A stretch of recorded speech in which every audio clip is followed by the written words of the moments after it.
The strategic mask of the Iranian state was incinerated not by an external missile, but by a single sentence of contrition. When President Pezeshkian stood before the world to announce a total surrender and offer a personal apology to the Gulf neighbors for Iran's regional aggression, he did not save the nation. He triggered its internal liquidation. This act of diplomatic suicide shattered the foundational myth of the Islamic Republic, transforming a high-intensity war with foreign powers into a violent, multi-sided civil war between the civilian government and the military apparatus. Within minutes, the streets of Tehran became a theater of chaos, where the president was branded a traitor by the very hardliners who had long shared his table. The paradox of the Pezeshkian apology lies in its unintended consequence. It catalyzed a military coup. Judiciary Chief Gholam Hossein Mohseni Ejei effectively neutralized the civilian administration, declaring that the president's words were irrelevant and that violent attacks would continue unabated. This created a state of total structural bankruptcy. For an Iranian citizen, the sight of their leaders declaring each other inept and treasonous on state television destroyed the unity premium that had sustained the regime for 40 years. The retention pivot occurs here. The military no longer views the presidency as a partner, but as an obstacle to be bypassed in a final, desperate struggle for survival. While the civilian cabinet scrambled to retract the apology, issuing meaningless statements about fighting to the end, the Revolutionary Guard's IRGC took direct control of the national destiny. By launching massive strikes on Dubai International Airport and Saudi energy facilities just hours after the surrender announcement, the military high command sent a clear message to the world: diplomacy is dead. This move, however, played directly into the hands of the asymmetric trap set by Washington. By exposing the regime's internal fracture, Pezeshkian confirmed that the Iranian state has lost its collective mind, leaving a million-strong army to function as an unguided terminal weapon. The predator in Washington did not wait for the smoke to clear before tightening the geopolitical noose. Donald Trump, utilizing a syntactic signature of raw dominance, immediately weaponized Pezeshkian's vacillation by framing it as a total, humiliating capitulation. On social media, he stripped the regime of its remaining dignity, labeling Iran the loser of the Middle East and declaring that the apology was extracted solely through the relentless attacks of the United States and Israel. This was not mere rhetoric. It was a psychological operation designed to ignite the radicals within Iran, forcing them into a desperate, uncoordinated overreach that would justify their total annihilation. The kinetic reality shifted instantly as Trump backed his words with the largest naval mobilization in modern history. The Mediterranean and Arabian seas have become a steel wall of American primacy. The USS Gerald R. Ford, the world's largest aircraft carrier, is maintaining a strike position in the eastern Mediterranean, while the USS Abraham Lincoln anchors the southern theater in the Arabian Sea. To complete the encirclement, the USS George H.W. Bush has been deployed as a third carrier group, creating a naval noose that leaves the Iranian military with zero strategic depth. The intent is no longer deterrence. It is the systematic management of a collapsing state. This massive deployment serves a dual purpose. It provides a shield for the Gulf allies and a platform for the final decapitation. As the Iranian military continues to fire missiles at civilian hubs in Dubai and Bahrain, they are no longer fighting a war. They are providing the just cause for their own liquidation. Trump's response has transformed the Iranian leadership's panic into a self-fulfilling prophecy of ruin. By refusing to accept anything less than unconditional surrender, Washington has ensured that the hard shell of the regime will not just crack, but be ground into the dust of history. Behind the scenes, the sheer scale of the American presence has paralyzed the IRGC's ability to think beyond the next hour. Every movement of a missile battery is tracked by a satellite-linked carrier strike group ready to respond with 20 times the force. The capability versus intent gap has reached its terminal point. The United States has the capability to erase the regime's infrastructure, and after Pezeshkian's admission of a leaderless army, it now has the absolute intent to do so. The naval noose is closing, and for the first time in 4 decades, the Iranian military is staring at a horizon where the American flag is the only thing left standing. The million-strong machine of the Iranian military has entered a state of terminal biological failure, resembling a decapitated organism that continues to thrash with violent, uncoordinated intensity. When Pezeshkian admitted on air that our commanders and leaders lost their lives and that the armed forces acted on their own authority, he confessed to the total bankruptcy of the state's nervous system. Between March 1st and March 3rd, a ruthless decapitation operation successfully eliminated over 50 high-ranking generals and strategists, including Defense Minister Aziz Nazizadeh and IRGC Commander Mohammad Pakpour. The brain is dead, and the remaining body, the million soldiers in the field, is gasping for breath in a vacuum of authority. The paradox of this leaderless hydra is that it has become more dangerous in its death throes than it was in its prime.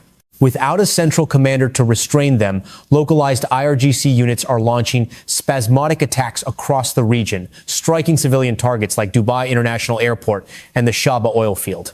These are not strategic moves. They are the reflex actions of a military force that no longer has a red line.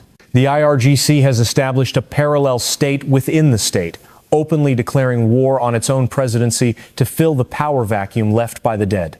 For the ordinary Iranian citizen, this is the ultimate horror. A bankrupt administration admitting that an asymmetric military force is running amok and out of control. On the ground, the military myth has evaporated into a reality of desertion and cowardice. As American and Israeli strikes hollow out military infrastructure, commanders have vanished like rats into underground bunkers, leaving their soldiers to sleep in the streets and deserts without orders or supplies. The retention pivot is visible in the confessions of soldiers who now swear their loyalty to the people rather than the regime. They are no longer a security force. They are an armed mass questioning their own existence. The barracks are empty, the chain of command is shredded, and the billion-dollar defense architecture has been reduced to a collection of isolated cells fighting for nothing but their own temporary survival. This massive collapse is the loud crack in the fault lines of the Middle East. For 40 years, the regime told its people that the enemy could not approach its borders and that the Revolutionary Guards were an invincible shield. Today, those same guards are hiding in civilian gyms and using universities as human shields, placing the very population they swore to protect in the crosshairs of global retaliation.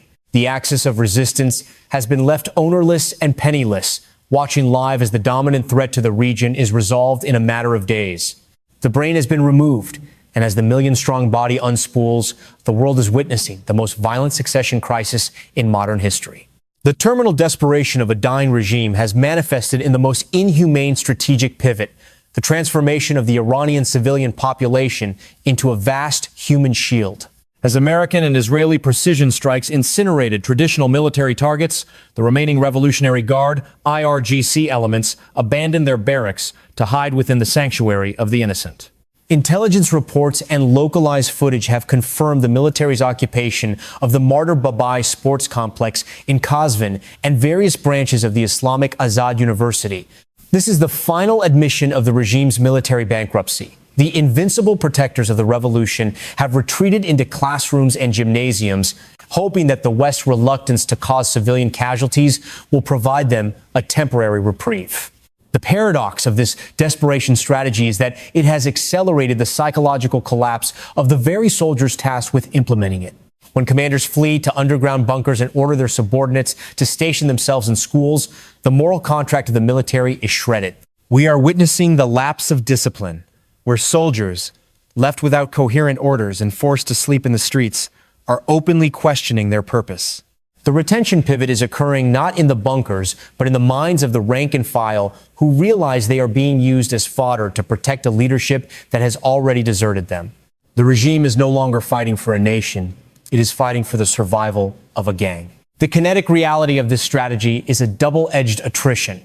By blurring the lines between military and civilian infrastructure, the IRGC has forced a zero-sum choice upon the coalition forces. However, this move has backfired by turning the Iranian people into an internal enemy of the state. As the population watches their homes and universities being converted into missile cities, the anger born of helplessness has replaced the fear of authority. The regime's attempt to use the people as a shield has instead turned the people into the final witness of its cowardice. The human shield doctrine marks the definitive end of the military myth, built over 40 years. A million-strong army that once threatened to wipe nations off the map is now reduced to hiding behind students and athletes. As the brain-dead body of the IRGC gasps for breath, it is suffocating its own citizens in a final, agonizing embrace. The desperation of the martyrs is no longer directed at the foreign great Satan, but at a domestic leadership that has betrayed every principle of the revolution to buy a few more hours of shadows and survival. The strategic inertia of the Gulf states was shattered on March 8, 2026, when the United Arab Emirates transitioned from defensive vigilance to kinetic retaliation. For over a week, the UAE had endured the saturation trap, absorbing hundreds of Iranian ballistic missiles and drone swarms that shattered windows in luxury districts and briefly paralyzed Dubai International Airport. However, the Revolutionary Guard's decision to weaponize regional water security proved to be a fatal overreach. Following a devastating Iranian strike on water purification facilities in Kuwait and the UAE, Abu Dhabi launched its first direct military response. Emirati F-16 fighter jets carried out mirror attacks against Iranian water filtration plants and storage hubs, signaling that the era of Gulf passivity has ended.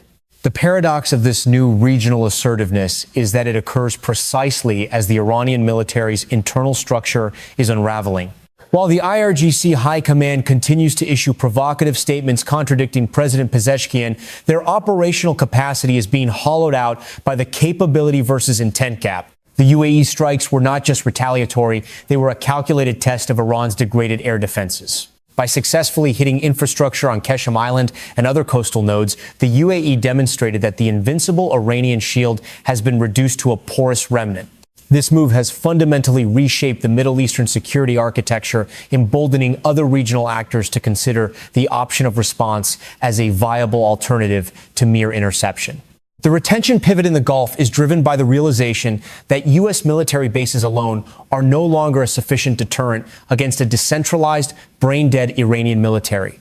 As Emirates Airlines struggled to maintain operations amidst falling debris and drone scares, the economic toll of the war became a matter of national survival.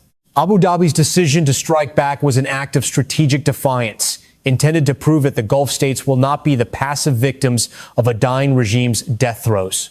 This is the birth of a new, assertive regional coalition that views the collapse of the Iranian army not as a crisis to be managed, but as an opportunity to durably address a 40-year threat. The kinetic reality of March 8th has turned the Persian Gulf into a two-way shooting gallery.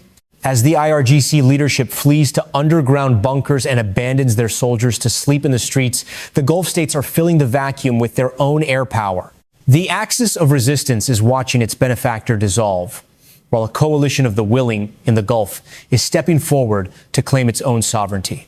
The war of 2026 has proven that when the bully of the Middle East finally cracks, the neighbors he once terrorized will be the ones to deliver the final, decisive blow. The strategic theater has shifted from the rubble of military bases to the hallowed and blood-stained halls of Qom.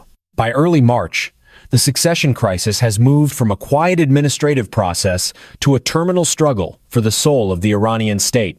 Following the assassination of Ayatollah Ali Khamenei on February 28th, the Assembly of Experts, an 88-member body of clerics, was forced into an emergency session to select a new supreme leader. However, this was no ordinary election. It was a coup in the shadow of bombs. On March 3rd, as the Assembly attempted to deliberate, Israeli and American airstrikes directly targeted their office in Qom, cutting communications and signaling that the West had no intention of allowing a peaceful transition. The paradox of the selection lies in the name that eventually emerged, Mojtaba Khamenei, the second son of the deceased leader. His appointment, officially announced on March 9th, 26, was not the result of a theological consensus, but of a brutal lobbying campaign led by the IRGC.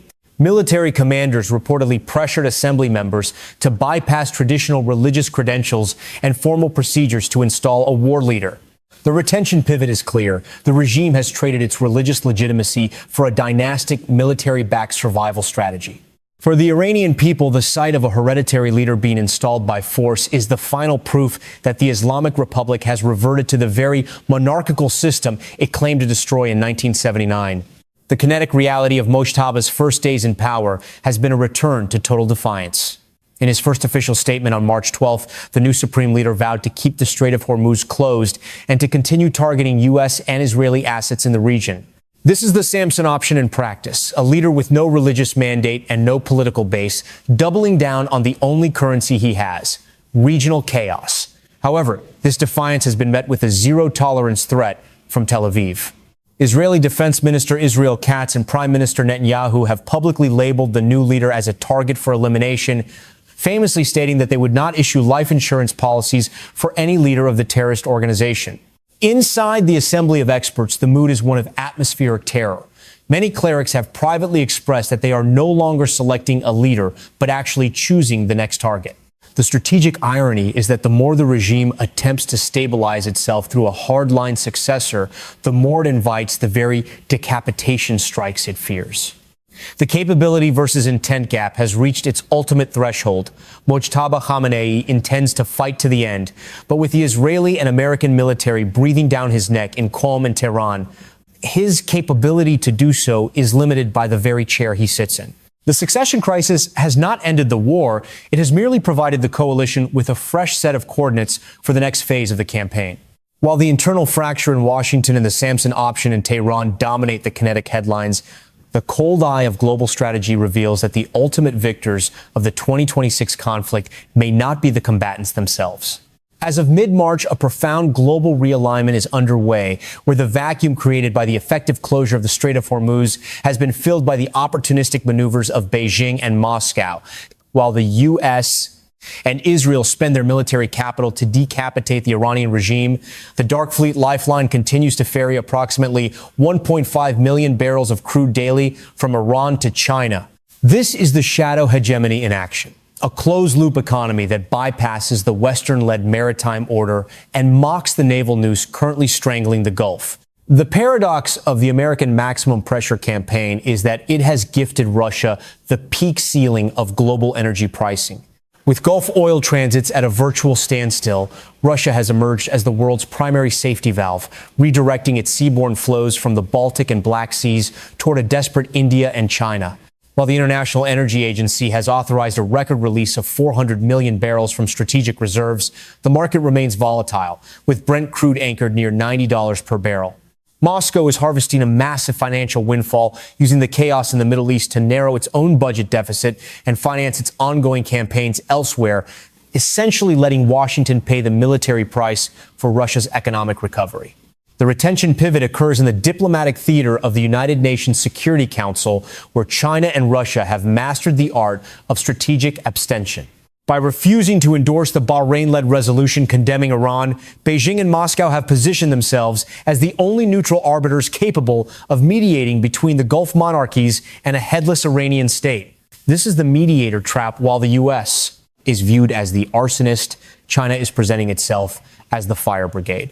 Beijing's strategy of pragmatic restraint, abstaining from direct military support for Tehran while deepening energy ties, allows it to bank diplomatic capital across the global south, portraying the Pax Americana as an agent of regional turmoil. The kinetic reality of March 12, 2026 proves that the capability versus intent gap has shifted from the battlefield to the treasury. The United States has the capability to win the war, but it is China and Russia that have the intent to win the peace. By reviving projects like the Power of Siberia 2 pipeline and expanding the use of RMB-denominated trade through the SIP system, the axis of attrition is building a world where the American aircraft carrier is a secondary variable. The war has not just destroyed the Iranian regime, it has accelerated a strategic decoupling that leaves the West isolated in its own victory, while the East consolidates a new non-dollar energy architecture. The terminal phase of the 2026 Middle East conflict has reached a state of systemic collapse, where the internal fracture in Washington meets the final disintegration of the Iranian state. As of mid-March, the Pezeshkian administration's attempt to de-escalate through a televised apology has backfired, triggering a violent coup by the Revolutionary Guard and plunging the nation into a three-way civil war between the civilian government, hardline military factions, and a leaderless population. The capability versus intent gap has finally inverted. While the United States and Israel possess the capability to destroy the regime's hardware, the IRGC has demonstrated the intent to turn its own collapse into a regional apocalypse, proving that a superpower can win every battle but still lose the theater to chaos. The final retention pivot of the war is the birth of the Hydra state. With the death of Ali Khamenei and the systematic elimination of over 50 high-ranking generals, including the defense minister and IRGC commander Mohammad Pakpour, the Iranian military has ceased to function as a unified force. Instead, it is fractured into provincial commands that are now operating with autonomous fire authority. This is the nightmare scenario for the Trump administration. There is no longer a central head to negotiate with or to force a surrender. The Naval Noose of the USS Gerald R. Ford, USS Abraham Lincoln, and USS George H.W. Bush remains tightened around the coast, but the enemy has retreated into the jagged verticality of the Zagros Mountains and the classrooms of Islamic Azad University, using the people as a final, desperate shield. The kinetic reality for the region has become a two-way shooting gallery. On March 8th, the United Arab Emirates broke 4 decades of strategic patience by launching its first direct airstrikes on Iranian soil, targeting water purification and filtration plants in response to the IRGC's mirror attacks on Gulf infrastructure. This new regional assertiveness marks the end of the Pax Americana as a solo security guarantor. The Gulf states are no longer waiting for Washington's permission.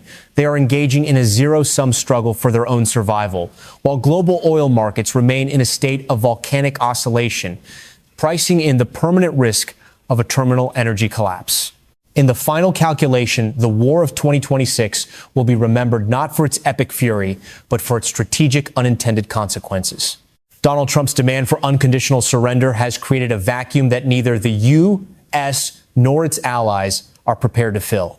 While the West celebrates the decapitation of a rival, Russia and China are harvesting the windfall, consolidating a non-dollar energy architecture and positioning themselves as the only neutral arbiters left in a world on fire.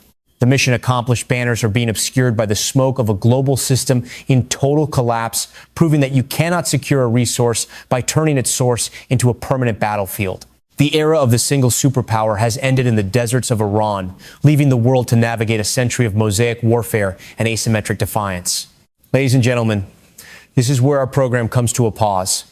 Please leave your thoughts in the comments so we can continue the discussion together. And if this is your first time watching, don't forget to subscribe to the channel to receive the earliest notifications of our upcoming videos. Goodbye, and see you again soon.